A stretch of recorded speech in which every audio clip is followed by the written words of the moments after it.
I need all of you to be selfish so you can be unselfish. And what I mean by this is, how do I want to put it? This whole time I've been telling you to do something infinite, to do something that's going to reach your infinite potential. You have to first do something that you love, something that's deeply rooted in something you love, something very pure because it's deeply rooted. And the problem that I've been trying to erase is people doing things on other people's circumstances or other people's needs, something that's not for them. And basically what I'm saying is you need to be selfish so you can be unselfish. And what I mean by this is too often people are picking their purpose before they're picking their passion.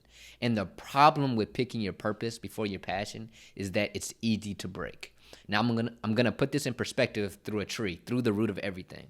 So if you're thinking of a tree in your mind, think of a tree in your mind. And what's the strongest thing in a tree? It's the root. It's your passion. The strongest thing in the root is the root. That sounded that weird. The strongest thing in a tree is the root. And the weakest thing are the limbs, where maybe it's the apple tree, it's the apple and the limbs. Those are the weakest things. Those are things I can cut off with my own hands. The problem with people are they're taking off their apples. They're taking off all the things that are created from the tree and giving it to other people, their purpose. They're giving that to other people prematurely. They're giving it to them. They're not thinking about nurturing their root. And you see, the problem with that is you're only going to be able to give to people for so long. You're only going to be able to do what you can by picking off the apples for so long.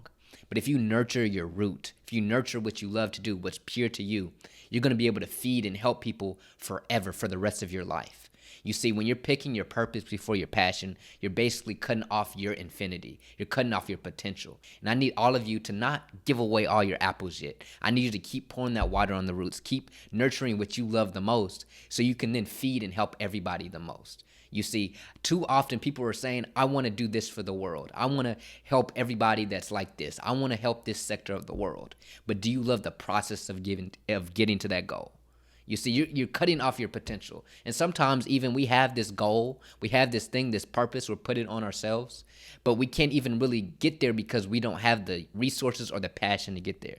And when you do have that passion, maybe you're going to go even further than a goal you ever put for yourself.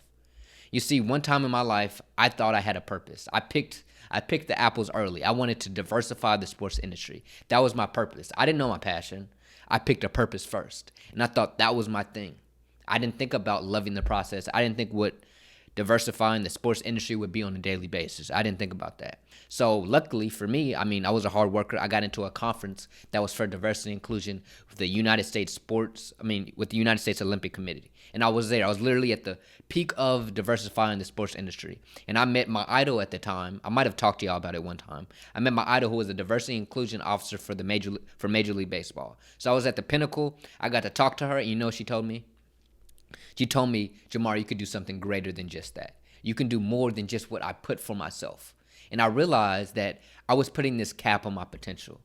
When you decide to do something you love every single day, when you decide to do your passion, you're not only putting your potential limitless infinity, but you're cutting off a cap you've been putting for yourselves. I believe I can't really even tell y'all my purpose because it's constantly evolving. And when we're putting this purpose, my purpose is this. You're cutting off what you could possibly do even further than that purpose. You see a perfect example, my favorite player in the NBA, don't hate me, but LeBron James at one time played for the Cleveland Cavaliers. He was drafted by his hometown team. Everybody loved him in Cleveland, and you can't leave. Everybody said you can't leave. And he got to free agency. He had to make a pick, Miami or Cleveland, and he picked Miami. And everybody hated him for it. You can't leave your hometown. You're from Cleveland. You're basically making everything happen for the city. You're just going to leave them out to dry. And LeBron made a decision to be selfish for himself because he knew he had to get out of there. He knew he wasn't happy maybe, or he knew he had to go fulfill his potential. He understood that his potential was limited in Cleveland. So he went to Miami, won some rings, had fun, loved what he was doing. And then he said, okay, I'm going to go back to Cleveland. And what happened? He had a Kyrie Irving who was there to help him. And if he didn't leave, he would have never got Kyrie Irving. He goes back to Cleveland and wins him the first championship ever. He gives the city everything they could have possibly wanted. But if he didn't leave Cleveland in the first place, he would have never gave him all of that. You see, LeBron James was selfish so we could be unselfish. And too often in our lives, we are so unselfish to everybody. We are told that we have to help others, except for ourselves. But if we first